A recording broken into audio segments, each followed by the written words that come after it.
Hello and congratulations on getting access to this video course on getting traffic from Pinterest.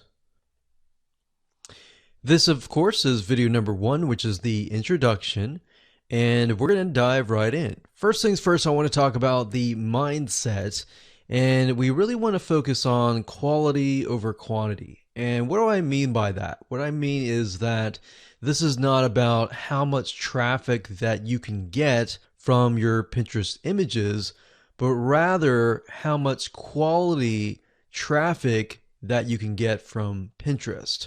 So as long as you're thinking of, okay, rather than getting thousands of traffic and thousands of visitors to my Pinterest, and while that is good, you would rather have 10 or 50 or even 100 people who are super targeted, who really want to learn more about your pin and more about what you're having to offer rather than somebody who's just clicking to just click, if that makes sense.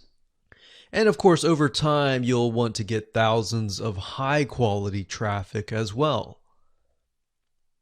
So here's a quick overview of what we're going to talk about in this video course. Video number 1 is, of course, this video. Video number 2 is the platform. So before we can actually talk about how to get traffic from Pinterest, you first and foremost have to understand how Pinterest works. Because a lot of times we assume that all social media platforms work very, very similar. And while yes, there is an element of truth to that, the reality is that Pinterest works very different compared to that of Instagram or Facebook or YouTube or any other social media platform as well. Then, of course, video number 3, we'll talk about quality and how to make sure that the images to your content and all of that is high quality. And what exactly do we mean by that? And what does the funnel look like from the point of attracting the person to pinning the image, to looking at the image, to getting them over to your content and all of that? Now, what that entails is congruency, which is what we're going to talk about in video number 4. Congruency basically means that everything is consistent from the images, attracting the right person, to getting them over to the content and giving them exactly what they want and what they desire and the reason for the click in the first place.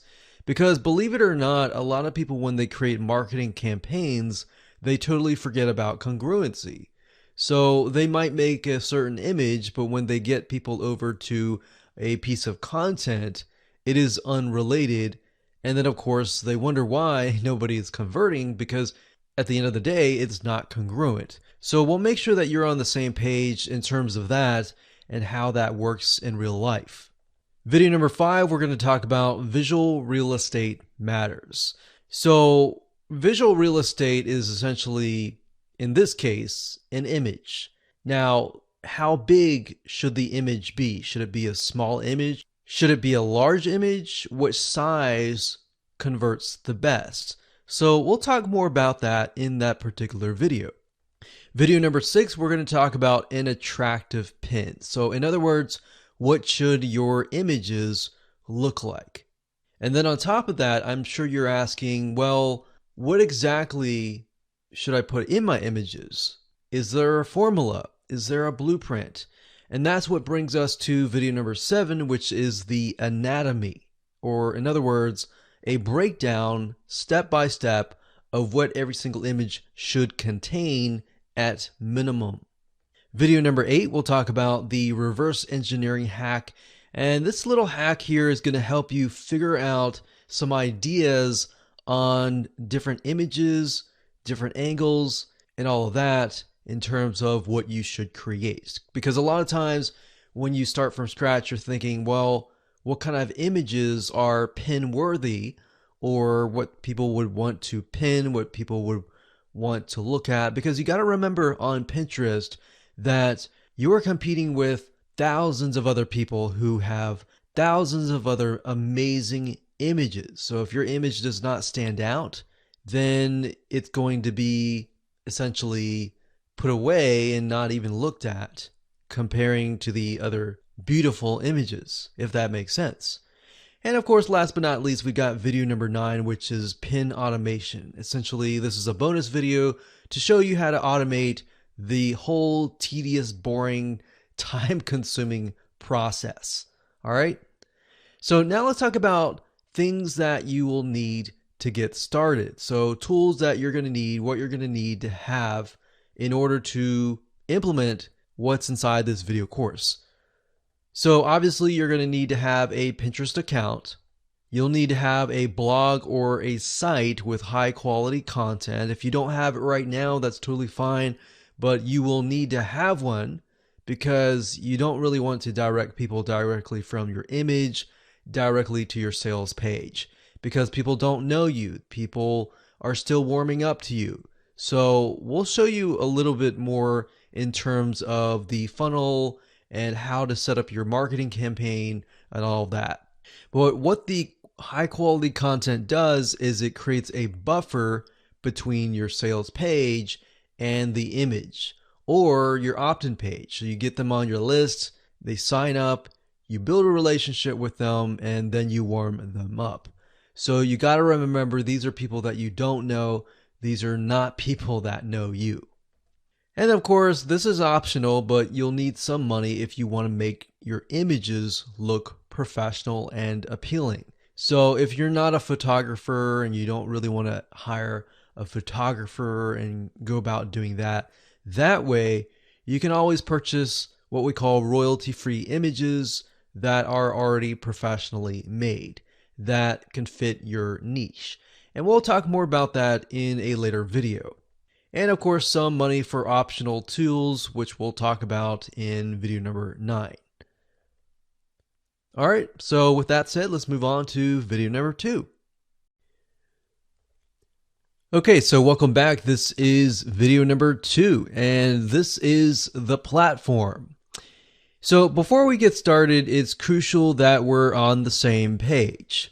Now, I know you're excited about learning how to use Pinterest to get amazing amounts of high quality traffic, but to ensure that your success is going to be high, we want to make sure that you're hitting or at least close to the bullseye. What do I mean by that? So if you can imagine a bullseye or a dartboard and you're trying to aim for the center bullseye. So that's what we're talking about here.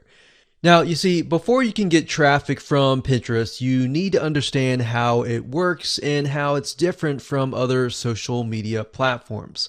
A lot of people tend to make the mistake of assuming that Facebook and Pinterest and Instagram and all the other social media platforms are the same. So we don't want that. We want to make sure that you understand how Pinterest works. That way you can understand what types of people are going to Pinterest, what they're looking for, what is the culture. And if you understand that, it's going to be easier to help you communicate with these types of people. So it's very different. It's kind of like walking into a formal business meeting and assuming that they're your friends. Well, obviously, the way that you would treat your friends would be very different from how you would interact people in this formal business meeting. Or say you go to a place that you don't know the culture. Understanding the culture is going to be good for you because that way you're not going to offend somebody. That way you don't do something that is totally out of norm. You do something in the sense that it will gain their trust at a much faster rate. So that's why we have this particular video, because it's very overlooked in terms of not knowing how things work. So same thing. So I want you to reset any assumptions that you have about Pinterest or even any strategies that you've learned over the years about Pinterest. Reset that in your brain. Assume that you don't know anything, because that way, when it comes to learning the strategy that is built into this video course, is going to be a lot easier for you in the long run. So, what we've seen over the years is a lot of times when you come in with these assumptions, they actually create roadblocks in your mind. So, that's the whole goal of this kind of exercise. So, go ahead right now, start from a clean slate, and you'll do just fine. Now, first, according to HubSpot.com, about 40% of people respond better to visual information than plain text. Now, if you know about Pinterest, you know it's all about images. It's all visual information that is what grabs people in. So when you think about Pinterest, when they're looking through images, they find an image that catches their eye, they click on it, and they get sent to an article. So you want to make sure that your article on the other side also has a lot of visual information and visual content as well. So you don't want to send people from an image directly to an article that is full text. You want to send people directly from the image directly to the content that is filled with either tons of images or videos with visual content as well. So the reason for that is that people's attention spans are just getting shorter and shorter. So you need a quick and fast way to keep them from scrolling or exiting the page or leaving your site. And that's why Pinterest is so powerful, because when it comes to visual information, it grabs people in, it gets them really addicted to the social media platform. So let's talk about what Pinterest is all about. So Pinterest is a place in basics for people in different niches to organize and share their discoveries through what we call a Pinterest board. So obviously, if you've used Pinterest before, you know what I mean. We have different boards that hold different images. So as you can imagine, boards that are extremely specific are often high converting. Okay, so let me give you an example of a generic board versus a highly specific Pinterest board. So a generic board would be something like a desserts board. So you would have everything from like cupcakes, diet cookies, low sugar cookies, maybe gluten-free cakes or bundt cakes or anything like that. The problem with that is it's too generic. Now, that might be okay if your site is a high authority site and it's got a bunch of different things in a different area. Or if it's something specific like maybe basketball board. And while that might work quite well, it will work even better if you have a very specific board. So what we've noticed over the years is very specific boards such as, let's say, low sugar diet desserts, or even more specific, low sugar cupcakes. So for folks that are on a maybe low sugar or even no sugar diet, they're going to be very interested in this, because when they're on this diet, they are eating literally vegetables and things that they're not really eating any cakes or anything like that. And maybe they're doing that for health reasons. And because of that, they are desperate for low sugar desserts. All right. So maybe that's the type of person that you want to attract. So when they click over, they see an article that says, maybe you're on a diet, maybe you're doing this for health reasons, but that doesn't mean that you can't eat desserts. And here's a bunch of recipes, and maybe you can get them to opt in to your email list, and maybe subscribe, you build a relationship, and then you sell them later on. But that's how you can essentially attract people who are in a very specific frame of mind. And that is how you will be able to convert people better on Pinterest.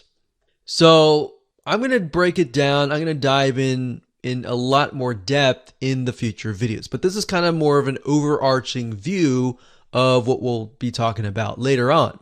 Now, in terms of Pinterest boards, I want you to note the keyword, which is organization. So that's the big thing about Pinterest that really differentiates between all the other social media platforms.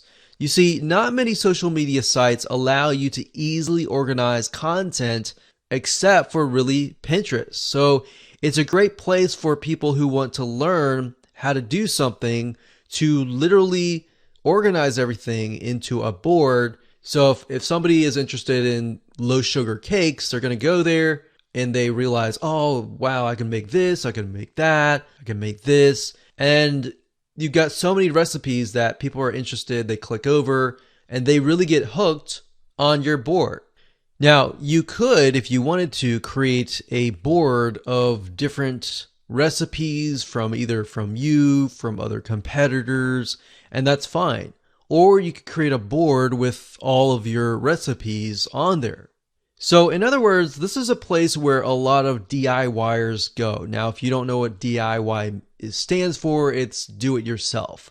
So people who want to look for recipes, they want to create food, they want to look at projects, maybe home projects, they want to see how to do something. They're most likely inclined to want to buy something, if that makes sense. So, as you would guess, Pinterest is the place to go from sharing everything from images, videos, content in order to actually do these projects. Whereas on the other hand, if you think about Facebook, for example, a lot of people are there because they want to know what is going on with their friends and family. They're not really there to necessarily learn. So it's a very different platform and a very different culture and a very different mindset. Now, let's be frank and say that Facebook, while Facebook is great, it's not great for organization. In fact, if you think about it, anytime you create a post of an image or a video, it can easily get lost into the feed as time passes on. And even if you think about Facebook groups, for example, you'll notice that even groups are very, very hard to organize. If somebody posts a post, a lot of times in a Facebook group as well, or even a page, it will eventually go down and it's not really a great place to organize.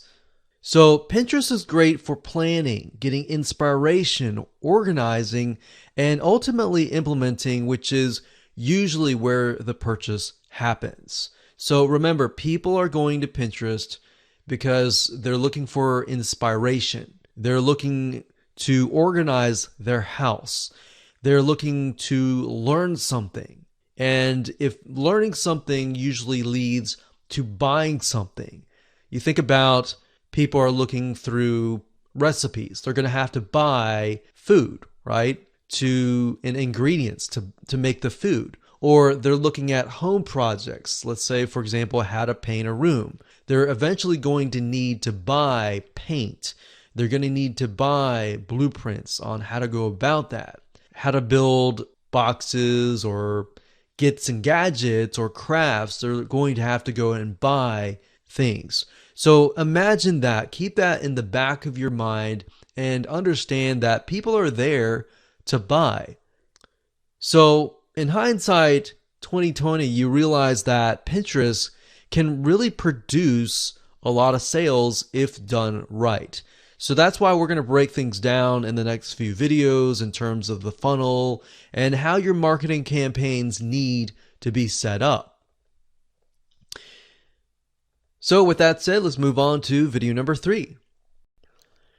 Okay, welcome back. This is video number 3. So quality is key. Now that you understand how Pinterest works and what type of people use it and their frame of mind and the culture and all of that, let's talk about the images that go to these boards.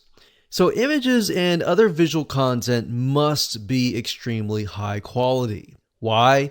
Because if you think about it, you are literally competing against thousands of other high quality images. So looking amateur or just throwing up an image just to do that is not a choice. Because if that's the case, your image is going to be ignored.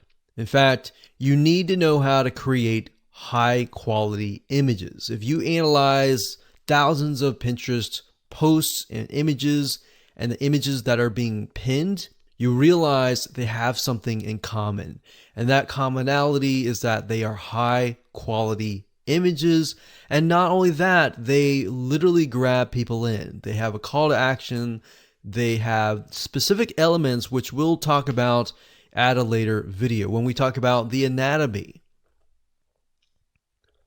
Now, you can either do this yourself by taking a photography class. In fact, a lot of people that we have noticed that have done really well, they have said that they have gone to take photography classes, they have gotten a really good camera, and they've learned how to take different angles.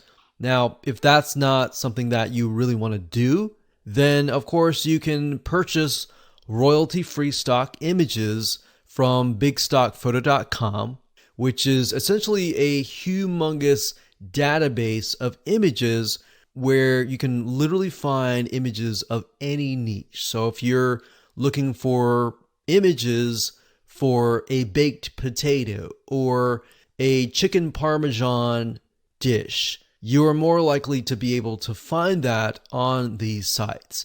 Now, there are other free sites like pixabay.com or unsplash.com, and you can use these sites to get these images and then of course use an image editor later down the road to make it look good. Now, we recommend that you do all of this later once you figure out and understand what each image should contain. So it's not about just slapping a bunch of images or downloading them from royalty-free stock sites and then uploading them. It's a matter about getting these images and then of course using an image editor, which we'll show you later on how to make it look more fancy. Or you can also hire somebody to do it for you. So if you have products that you're selling, then you can actually send these products to somebody who is a professional product photographer. And you can find these people on Upwork.com or even Fiverr.com, and they will literally take a photograph of your products in different angles. They'll make it look really good. So if you think about when you buy a hamburger, a lot of times when you see these commercials with hamburgers, you see that they look really amazing, they look beautiful, but then when you get the hamburger from the restaurant, it looks nothing like it. So these product photographers really know how to make your product stand out and look really appealing, enticing, and it's something that people want to click on. So that's just something to think about. If you don't have the time or any of that to do that, then you can hire somebody to do that for you. So I wanted to make sure that I cover different avenues so that you understand what options essentially that you have. So the point of all of this is that crap does not survive Pinterest. So if you take the photograph yourself and it doesn't look that great, then at the end of the day, it may not convert. So another myth that I want to say is that a lot of times people will say, if you buy this software that will pin thousands of images, you'll get tons and tons of traffic back. Now, some of that software out there is legit and does work, but then some of the software out there that is automated and will pin thousands of images and it'll grab maybe some images from Pixabay automatically and all that. Yeah, that's more of the quantity kind of mindset than quality. So what we're going here is about quality. So if you see a software that is selling you, hey, buy the software and you get hundreds of traffic right away, they might work, they may not, but at the end of the day, we really need to focus on quality over quantity. So rather than doing that, you really want to think about how you can use the right images in your campaign. If you think about how can I get somebody interested in this product, so when they click on it, they get sent to a piece of content that describes and elaborates further of the reasoning of clicking on it. If they click on a link about chicken parmesan, obviously you're going to want to send them to a article about chicken parmesan. You don't want to send them to an article about chicken. Even though they're both chicken, they need to be exact, if that makes sense. So maybe you can send them to a video on how to make chicken parmesan, and you show them how to make it, but you talk about the ingredients, but you don't go in depth. So you say, if you want to get this recipe or the secret recipe, or you want to get some bonus videos and this recipe, sign up here on this free list, and you can give it to them. And if you can imagine, you will attract somebody, you'll build a list of people who are extremely targeted. So basically what I'm saying is, forget about all the software that promises you that you're going to get thousands of clicks to your website. Really focus on the quality of the click, or how you create the marketing campaign first, and how you're going to convert cold traffic into prospective buyers. So another key point here, which I've touched base on, is congruency, is making sure that your image matches your content, which we'll discuss in the next video. Now remember, the image that you put up will attract and excite someone. You want to attract the right person. So really knowing and understanding the demographics, or what your person that you're trying to attract will look like, is really the first step to a successful marketing campaign. So if we go back to the person who might be looking for low sugar cupcakes, that type of person, why are they looking for low sugar? Maybe they are on a diet. Why are they on a diet?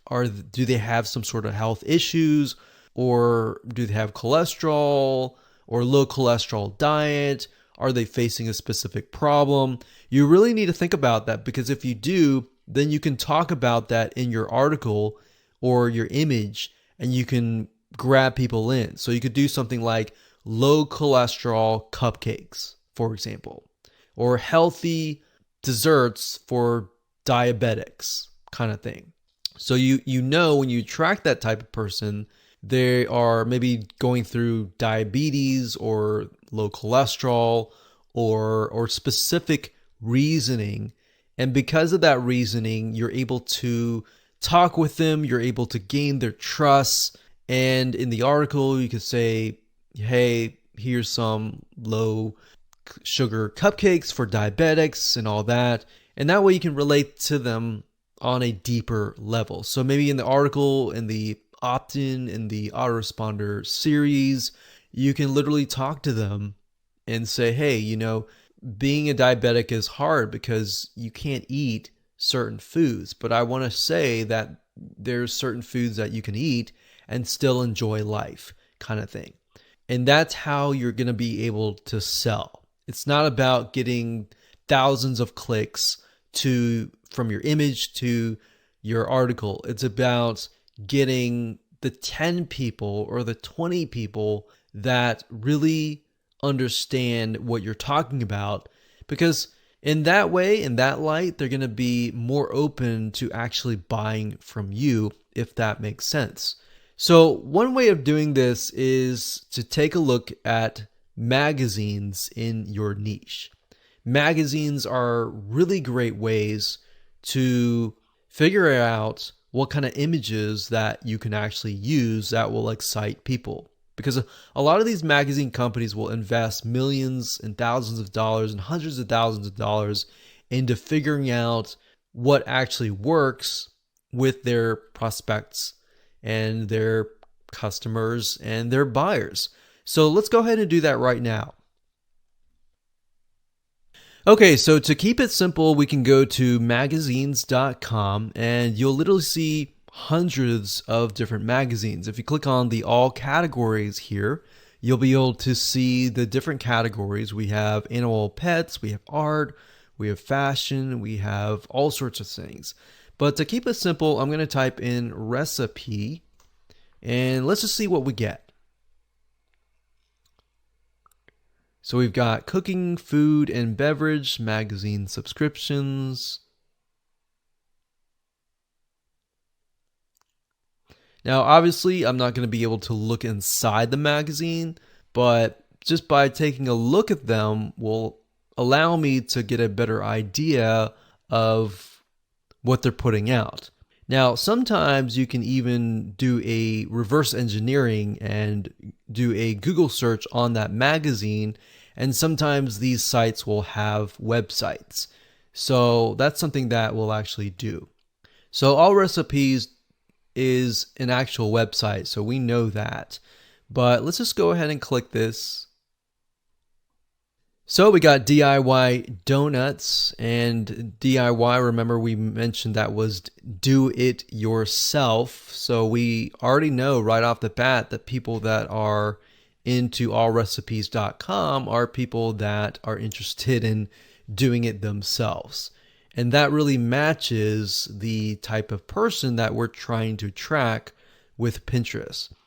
Now, if we go here, let's see here, we click this, we can just click these images to kind of get an idea of the way that they have set up their images.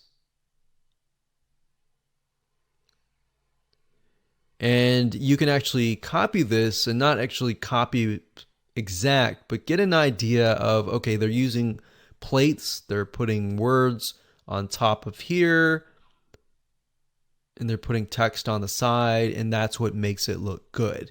So you could do something very similar. Now let's do a search on All Recipes. We know that this is actually a website, but let's go ahead and click more info before we do that. We see here, we read this. Let's just go back to allrecipes.com.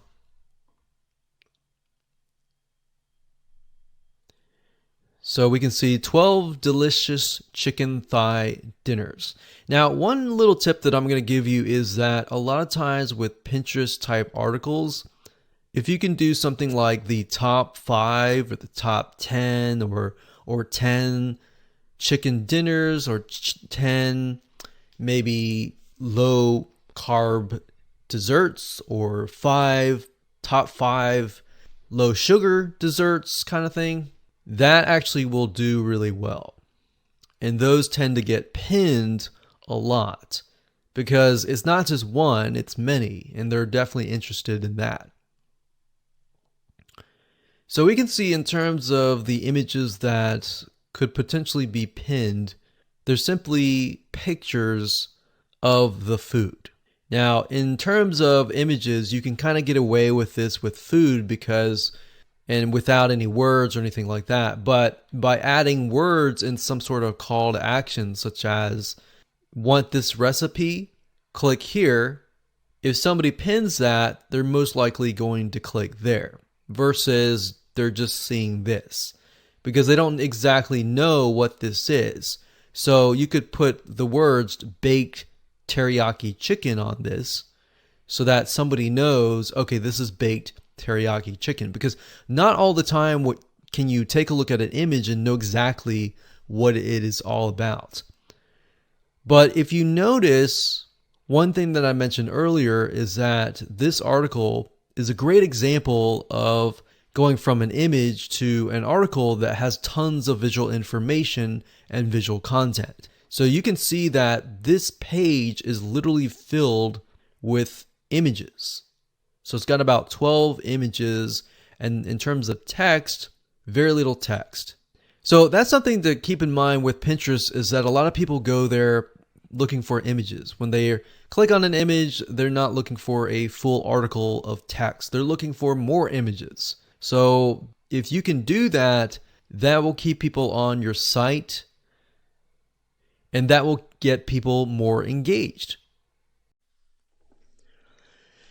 Hello and welcome back. This is video number 4, and let's talk about congruency. So visual content that are pinned must go to high quality written content like blog articles, websites, in order to be shared. In other words, your image should show the end result or the end desire. And we'll talk more about that in just a minute. Your content should partially explain how to achieve the end result or end desire. So whatever you are selling will complete this solution. So let me explain. It should look like something like this. The image is the first thing that people see on Pinterest. They click it because they're interested in it, And we're talking about people that are on the Pinterest site. So not to be confused with people who have pinned the image. So these are people on the Pinterest site that are looking on the Pinterest boards. They see an image that they like, they click it, and then they get sent to a written article. Now, a lot of people make the mistake of sending people directly to the sales page. And that's a big no-no because you're dealing with people that don't know you. You're not going to go up to some random people and say, hey, can I have your phone number? Or you want to go buy from me. You're going to go up to them and say, hi, my name is so-and-so. And you start to talk to them. You start to realize you have common ground. You begin to build a relationship with them. So same premise here. You're going from the image to a written article to an opt-in or a sale. Now, from the written article, sometimes you can go straight to the sale because somebody who may be looking for the solution immediately doesn't really want to wait. But if you know that they're not looking for the sale, but rather they are somebody who is interested, you can get them to sign up on your email list. And then, of course, from that point on, build a relationship with them. And then, of course, get the sale later down the road. So now to give you an example of this in real life, let's say, for example, that your image shows a picture of a no sugar cupcake. And this is going to attract somebody who cannot eat sugar and has health issues. So kind of tapping into the example that I talked about earlier. This could be somebody who maybe is diabetic or somebody who has a health condition who can't eat sugar. So you're going to have on the image, it's not going to just be an image, it's going to be an image with some text that you can grab them in. You're going to have a good description to tell people what the image is all about.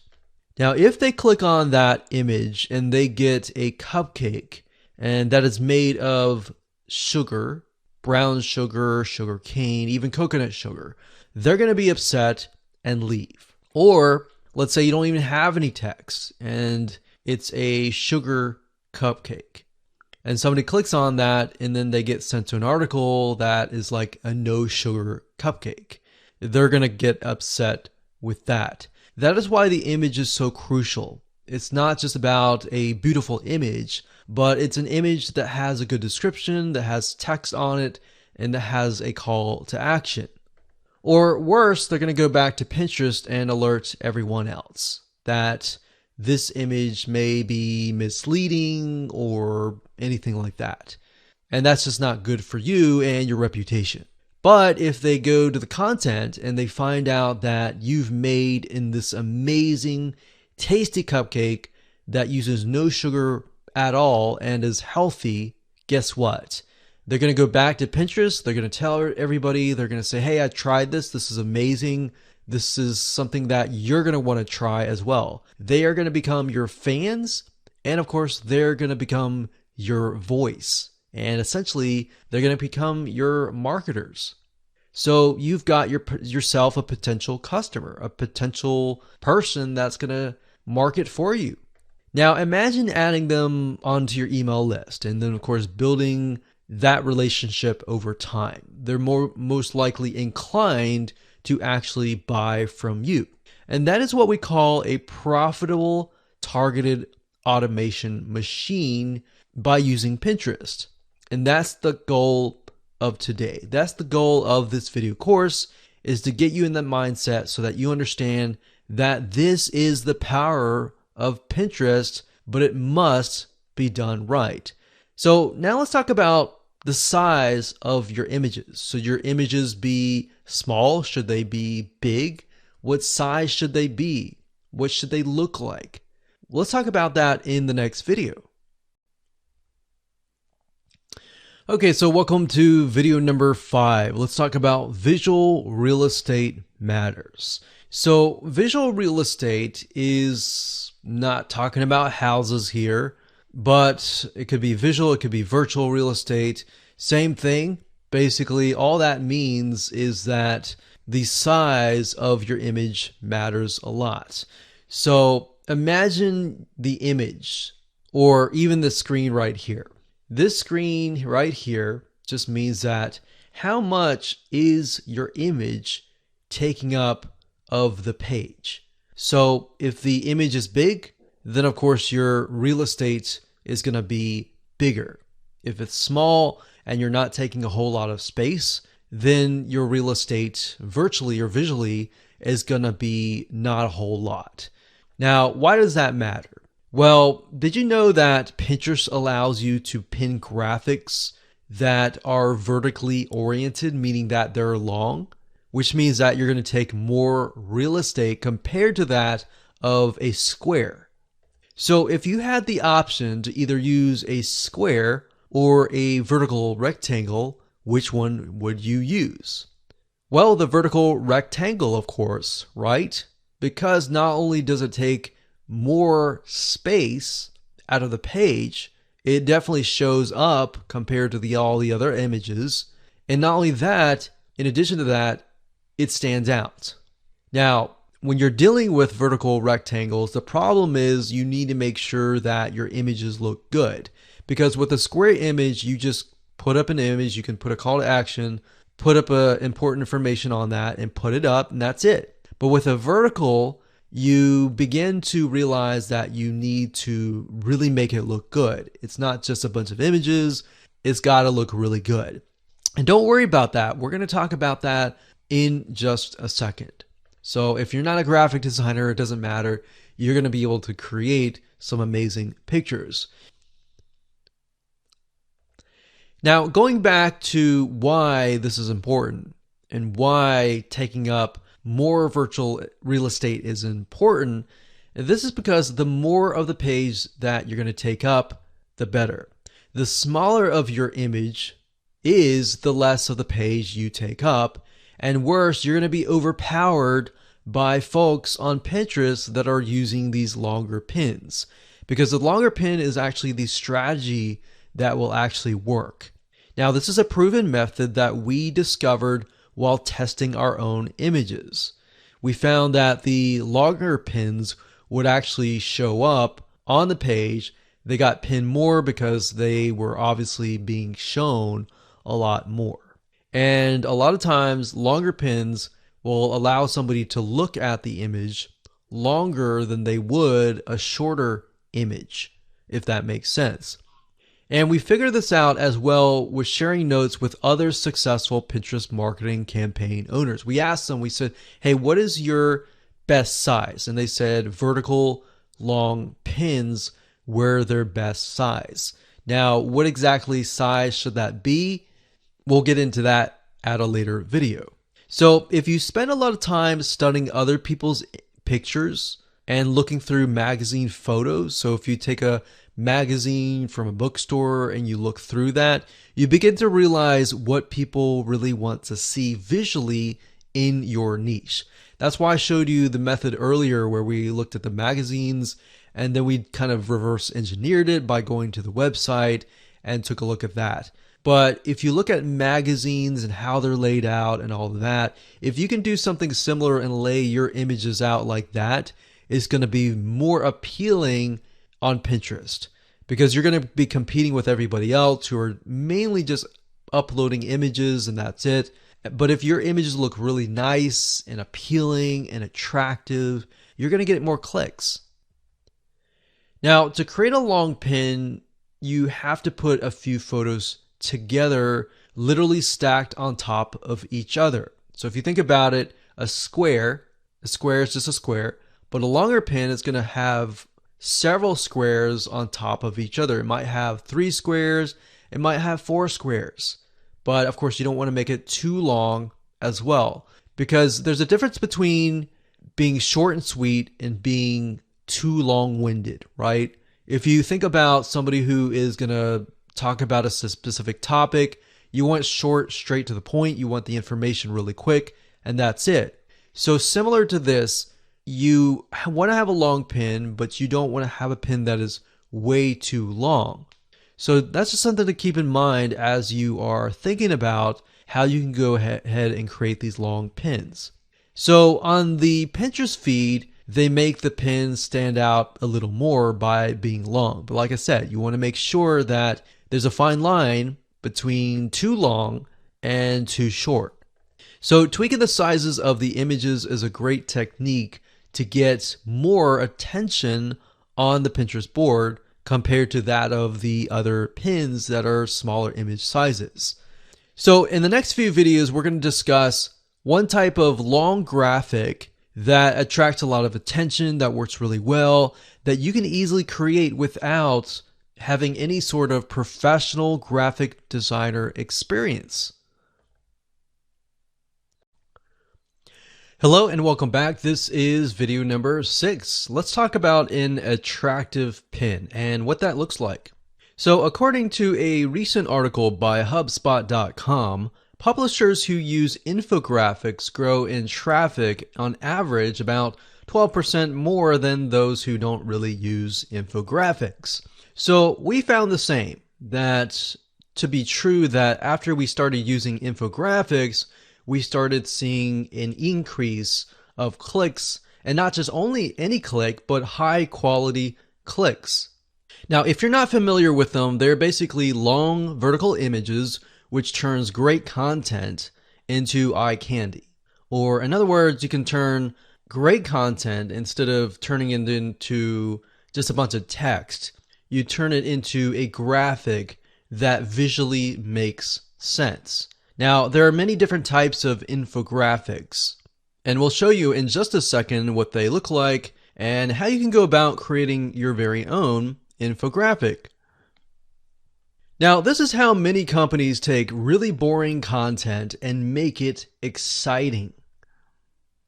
So let's go ahead and take a look at some infographics and the tools that you can use to create them. So to give you some ideas, you can simply go to google.com and type in the keyword infographic and go to the images search engine, and you'll be able to see some examples of infographics in general. Now, if you want to niche down and go for a specific topic, you can also type in infographic space and then of course the topic. And then you might be able to see some ideas on infographics that you could potentially create. Obviously, don't copy and plagiarize, but just use it to get some ideas. Now, if we scroll down, you have a better idea of what an infographic looks like. So as you can see here, there are more pictures and more graphics, more statistics, more great looking visual content compared to that of just text. So imagine being able to create one of these and putting them on Pinterest, and most likely you'll be able to really stand out because it's really eye-catching. Now, the question is, how do you go about creating these beautifully created graphics? So there are several ways to go about doing this. You can either create it yourself from scratch. Obviously, that would take too much time. So you wanted to find an infographic template. So you can go to graphicriver.net, and if you go this route, you will be essentially meeting it halfway manually. So you're not going to do it totally manually, but you will be editing a template, typically with Photoshop. Now, if I go to graphicriver.net and I type in infographic food, for example, we scroll down and you're able to see that there are 730 infographics related to food. So as you can see, compared to that of hiring somebody, which typically can run anywhere from $100 to several $100s, because they do take time to create, but they are well worth it at the end of the day. It's only about $8 each infographic. So they can run around $8 or sometimes $5 to $10. Now, if you want the easiest route, the easiest is to simply utilize a tool. And we've used many tools and really come down to one tool in particular, which is called Piktochart.com. That's Piktochart.com. Now, when you go to the site, you're able to create infographics very, very easily. If you click on the infographic here, Initially, there are many free templates, but if you do an upgrade, you'll get access to a lot of other fancy templates. Now, editing templates is simply by pointing your mouse at something and clicking it, and then of course editing it via either the text or the image. So this definitely makes it easier compared to downloading it off of graphicriver.net, editing it with Photoshop, and then exporting it. And all of these are pre-made, so you have access to typically hundreds. And as you can see here, if you upgrade, it's about 600 templates and new templates every single week. So we've used Piktochart for many years. We have downgraded because we're not really creating as many infographics, but it's great when you're just getting started.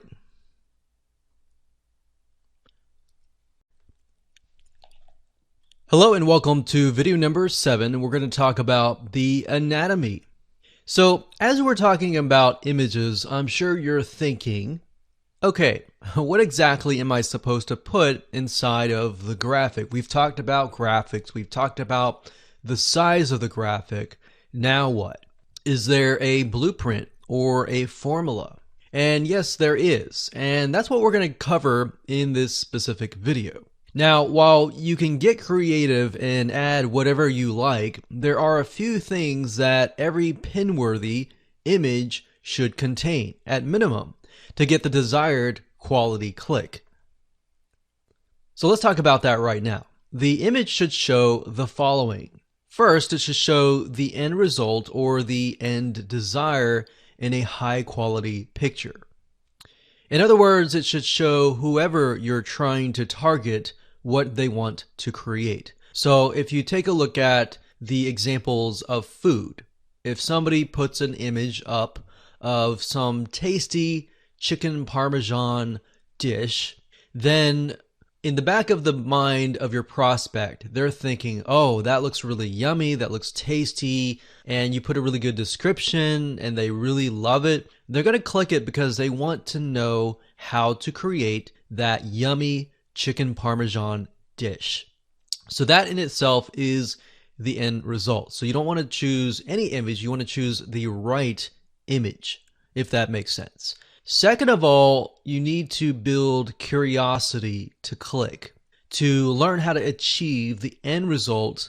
So in other words, that needs to be in the picture. So going back to the chicken parmesan example, it looks tasty. So the fact that it looks tasty, people want to know, how did you create it? So your goal is to get them interested enough to click your image and land on the content piece. Your goal isn't to sell them immediately, rather just to get them curious and interested. That's it. Remember, when it comes to selling online, it's not about getting them to click and buy. Like we talked about earlier, when it comes to relationships, you don't go up to somebody and say, hey, would you love to, do this and that with me, go and hang out, be best friends kind of thing. You go up to them and usually you say hi and you kind of pique their interest. And you begin to find common ground and then you go from there. So very similar to this concept as well here. The image should also show a call to action text. Of course, telling them what to do to learn how is very important. So going back to the example earlier, they're going to want to learn how. So you're going to want to put some text in the image that tells them what to expect after they click. So people need to be told what to do. Never assume anything. Never assume that they know what to do.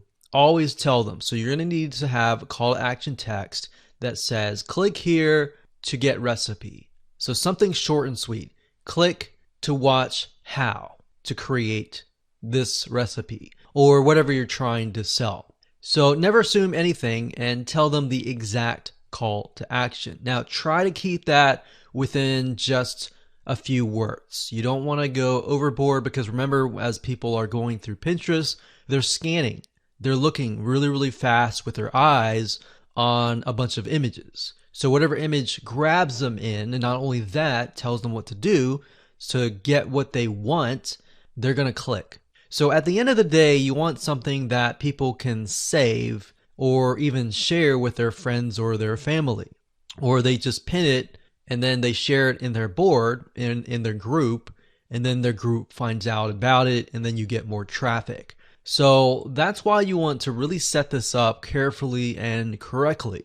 Now, of course, not only is the image important, but you really need to have a good description within the pin. So adding a really good description about the chicken parmesan dish, you can say this is easy, this can be created within less than 30 minutes, and this is how many calories. It's a low calorie diet, low cholesterol diet, something that's appealing to your audience. So if you know your audience, which goes back to why it's very important to understand who is going to click and what do they face in real life. So let's say, for example, that you have an image that says no sugar cupcakes, and you are targeting people who are diabetic.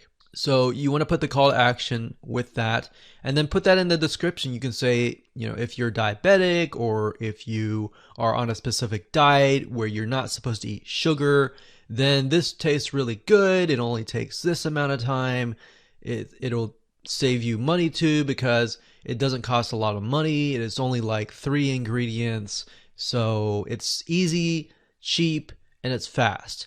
So those elements, actually, if you utilize those elements in your copy, in your description, those are elements that people want to know, because people don't want to spend a lot of money typically, and they don't want to spend a lot of time, because time is money. So again, if you talk about recipes, it needs to have a very good mouth-watering description of what the finished dish is like and what they're going to expect if they click on it. You always want to be transparent and tell people a little bit of what to expect on the other side. So when I mean other side, I mean when they click, they are sent to a piece of content. And that will actually help your conversions, and it'll also help gain trust, because people will realize that you're being genuine. You're not hiding anything or anything like that. You are telling them up front what to expect, and when they click on that, they are more likely to trust you. So transparency is very, very important. Being authentic is really important as well. Now, another example is if you look at popular restaurants. These popular places have really good menus with really good descriptions of the food with pictures. So they do a really good job. And if you think about it, people go in the restaurant, they're ready to buy, but they're interested. They don't know exactly what to buy, but they look through the menu, they see what they like, they buy it. So looking at these, because it's more of an instant buy, these are really, really good to look at. So menus from popular restaurants, the next time you go out to take a look at how they do it, and pick a restaurant that is doing really, really well.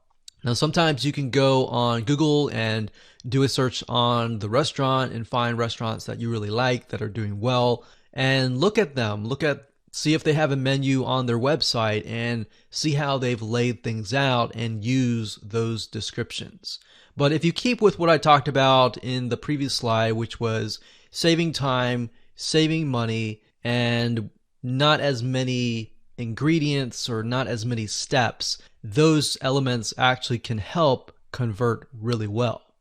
So there is some element of sales copywriting in there. Basically, making it sound even more appealing using words is key. So you're having the image, getting them to attract to look at it, and then you got the description that kind of closes the deal to get them to click. And then when they click, you've got really good content that is congruent to the image, and they are impressed.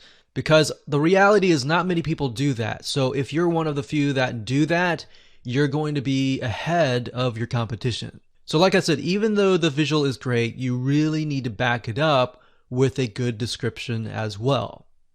All right, so with that said, let's move on to video number 8, and we'll talk about a reverse engineering hack that will help you in getting ideas on what your images can include. Hello and welcome to video number 8. This is the reverse engineering hack. Now that you understand how do you go about getting ideas on what images to use, the hack is really to take a look at the trending pins and reverse engineer it. So let me show you how to do this right now. So applying this hack is very easy to do. All you have to do is simply go to two sites. The first one is, of course, Pinterest.com. And the second site I'll show you in just a minute. So if you go to Pinterest.com and up at the top, you want to enter the search term. And in this case, since I was talking about chicken parmesan earlier, I decided to stick with chicken parmesan recipes. Now, as you go through here, I want you to point at and want you to think which one actually stands out. So these are just images, and you'll notice that a lot of people, they just upload images, and images look great and they definitely will get clicks. But if you scroll down, this one here has not only a good image, but they also have a good title. So if we scroll down further, this one has an image and they also have text, and it doesn't look horrible, but if you scroll down further, you get the idea that just putting text on an image doesn't really work either. So taking the photograph, if the person who took this photograph here maybe took it on the side, it would look better. And maybe they used something like PictoChart to create an infographic or an editing tool to make things look better. And we'll talk about tools that you can use to make things better in just a minute. But if you scroll down further, you begin to see images that really catch your eye. So this one here, this one has an image and then text and then an image, but the text looks really good. So if you scroll down further, the one on the left-hand side here looks really good as well. So by doing a little bit of research and doing a little bit of reverse engineering, you can get an idea of what is actually doing well. Now, I want to pause for a minute and just tell you a tool that you can use to create these simple graphics. So if you don't want to create an infographic, that's fine. But if you want to create something simple like this, then there's a tool called Canva. So that is canva.com, canva.com. And as you can see here, you're able to create really beautiful pictures without having Photoshop. So you can edit this anywhere you are as long as you have access to the internet.